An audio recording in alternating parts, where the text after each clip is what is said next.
welcome back to the Citizen Channel. I hope you're all staying safe and well. We've got a History Boys feature today, and we're going to go back to the 15th of May, 1979. Yeah, a couple of months before I've only been married once, but for a couple of months before I first got married to my ex now. 15th of May, 1979. Yes, I was still going to games, and I still managed to get to games after I got married, so it wasn't too bad. It wasn't as bad as some guys who obviously have to suffer the indignity of having to do other things, like go shopping and stuff like that once you get married. But I was quite lucky. I put my foot down with a firm hand, that's for sure. We're going to go back to the 15th of May 1979, and as you'd expect, a last game of the season, and we're looking at a home game against Aston Villa. And of course, we'd come very close to the title a couple of seasons before in 1976-77. But 78-79 has seen us in a little bit of a decline. And by the last game of the season, it was sort of generally agreed that it become sort of a turning point for the club this season. And a poor league position in 15th at the time when we approached this game wasn't going to improve any. And frustration in Europe, of course. We've done very well in Europe, but just sort of missed out at the quarter-final stage. So it was all a bit of a letdown. Of course, it would soon see a change at the helm as well. Obviously, Mr. Tony Buck would no longer be actually in control of team matters, although it was doubtful at the end of this season that it probably was anyway. Things were happening off the pitch and on the pitch to affect that. As far as Villa are concerned, Ron Saunders was their manager. He had sort of a bit of a Jekyll and Hyde season for them. They were sitting 8th before this game. It was concluded that they should have done better, but they had been a bit unlucky with injuries, etc. this season. So that caused them a few problems. So they certainly do better than City, that's for sure. Before we get back to the football, but just away from football, just a general thing about the UK. On the 8th of May, so a week previously, former Liberal Party leader, if you remember this guy, there's a good drama on about it 2 or 3 years ago. It might have been a bit longer now. Liberal Party leader Jeremy Thorpe, he went on trial at the Old Bailey for charged with attempted murder. So there you go. Nice bit of politics there, sleaze, if you like. On the 24th of May, so a few days after this game, Thorpe Park. I don't think I've ever been to Thorpe Park at Chertsey. That was opened, very quickly became one of the most popular theme parks in the UK, or tourist attractions. Bright Eyes, remember Bright Eyes, turning like, remember that one by Art Garfunkel? Well, that was a UK #1 single at the time. It was actually top for 6 weeks at the time. It was a very sad film, that Bright Eyes, wasn't it? Poor little rabbits. Never shame. I mean, I cried my eyes out. Probably would never watched it again. The very best of Leo Sayer by, yes, I wonder who that was by. Oh yeah, Leo Sayer was #1 in the albums charts.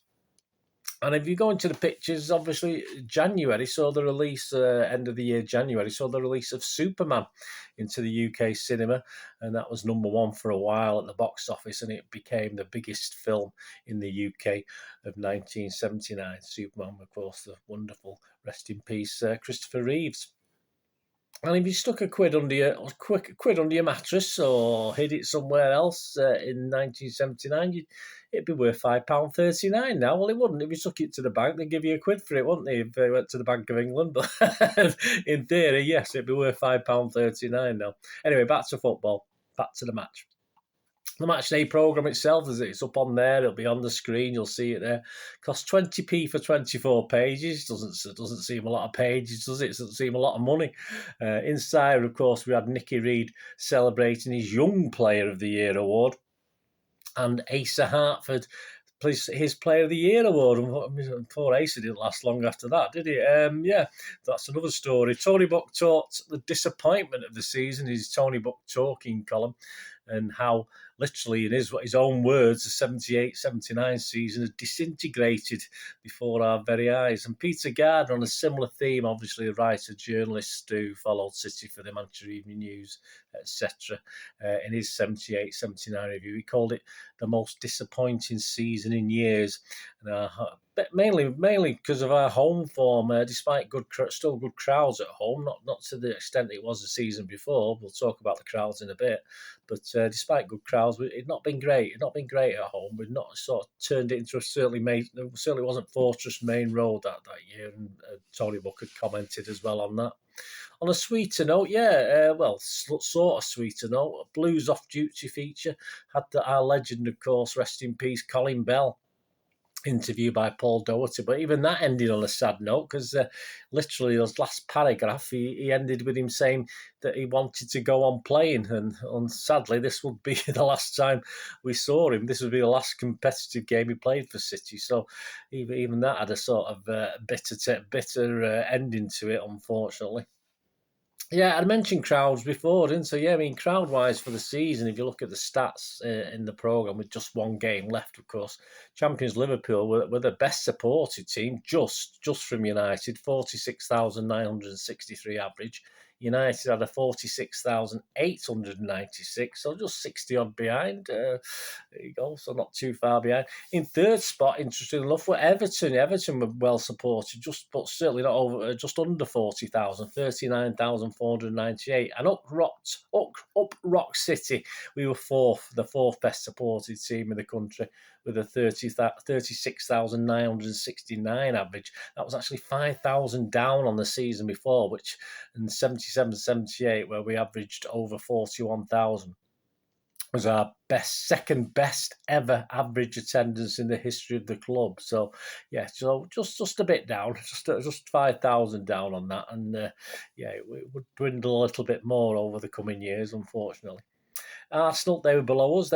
Again, very close, 36,859. So only about 100 and a bit below us. And Spurs were below Arsenal, with 35,354. And our opponents today, we're talking about Aston Villa, at 32,573. So yeah, still well supported. Although, as I said, we'd sort of reached a peak. We closed on United over the last 2 or 3 seasons, and I don't think we're ever going to get that close again in the near future, or ever.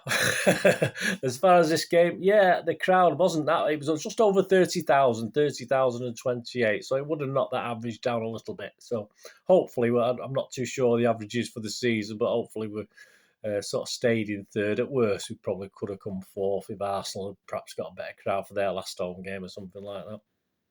The lineups that day, Joe Corrigan was having a good season. He was in goal. Dave Watson, he was actually substituted for Palmer. Palmer came on for Dave Watson. Ray Ranson, Donachie, Siltman, Barry Siltman, Henry, Bill Jones, Hartford, Dana, Bell and Shannon all obviously played in the, or actually featured at some stage. Yeah, as far as Aston Villa, they didn't use their substitute, who was Gary Williams. They had Jimmy Rimmer in net. John Gidman would be a City player at some stage, about 9 years down the line. Kenny Swain, Ken McNaught, Colin Gibson, Gordon Cowans, Alex Cropley, John Gregory, Dennis Mortimer, and Brian Little. And John Dean as well, and Brian Little. Obviously, some of that team went on to further glory, but we'll mention that again in a little while as well.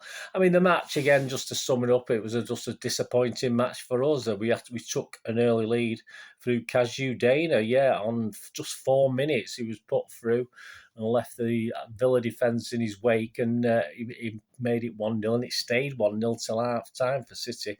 And then Alex Cropley with a diving header early in the second half in the 50th minute actually pulled it back to 1-1, but it didn't last long. As soon as City, we were up the other end literally from kickoff, and we won a free kick, and a Kazu Dana again, scored a brace in this game. We got beat. We lost 3-2, guys. I'll spoiler alert, we lost 3-2 this one, but a banana free kick around the wall went in, and we were 2-1 up again thanks to Kazu Dana.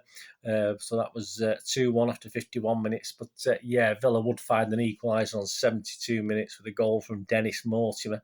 And on 75 minutes, 3 minutes later, the third and final goal of the game, John Dean, of course, who, as I mentioned before, would 9 years later sign for City, would win the game for Villa. And interestingly enough, all 3 Villa goals were assisted by the guy we mentioned before, Kenny Swain. So he had 3 assists in that game. That wasn't too bad.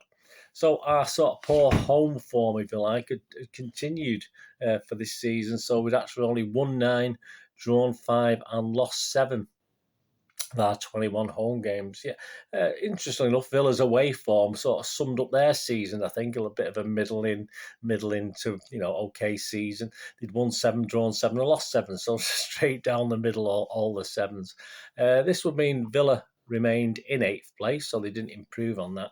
But of course, we know that better times were ahead for Aston Villa, weren't they? A top finish the next season was followed, of course, by a league title the season after that. And then the season after that, of course, European Cup glory. So not a bad little time, wasn't it? Interesting enough, of course, Ron Saunders was there for the league title win, but he had a fallout with the chairman, so he actually left halfway through that European Cup season, the season after they'd won the title. So he wasn't actually there when most people attribute the success of Villa, obviously, to Ron Saunders' team and the Ron Saunders players, but he'd actually left the club about halfway through that European Cup run. So he didn't get the benefit or the kudos for that, if you like, apart from obviously most people knew it was his team basically that went on to win it. As for us, well, yeah, it was definitely a turning point, wasn't it? A lot of the players there, it was not just Colin Bell, a lot of players last games that season, people like Kenny Clements, Asa Hartford, I think Mick Shannon as well. I mean, it was a change in time, of course. And of course, to Mr. Tony Buck, even though it was sort of knew it was on the cards as soon as Alisson had arrived, which he had back at the club, it was just a matter of time before Tony Buck would take a step down. I mean, obviously, the last few games of this season, obviously, the influence of Malcolm Alisson was probably taking over. But it was early the next season when it was actually confirmed that, of course, Malcolm Alisson would become the team manager. And Tony Buck was sort of moved to a general manager status, which doesn't really mean much, does it? But as I say, so this season by many, and commented by Tony Buck himself and Peter Gardner, was disappointing. And as I said, as far as you look back in hindsight now, it was definitely a turning point in the fortunes of Manchester City, perhaps on and off the pitch as well. So there you go. Thanks for joining me, guys, for this one. I hope you enjoyed that. Let me know any memories you got. Were you there that day? I certainly was there that day. Remember anything about the match? If you can just let me know, that'd be great. And thanks for joining me for this History Boys special.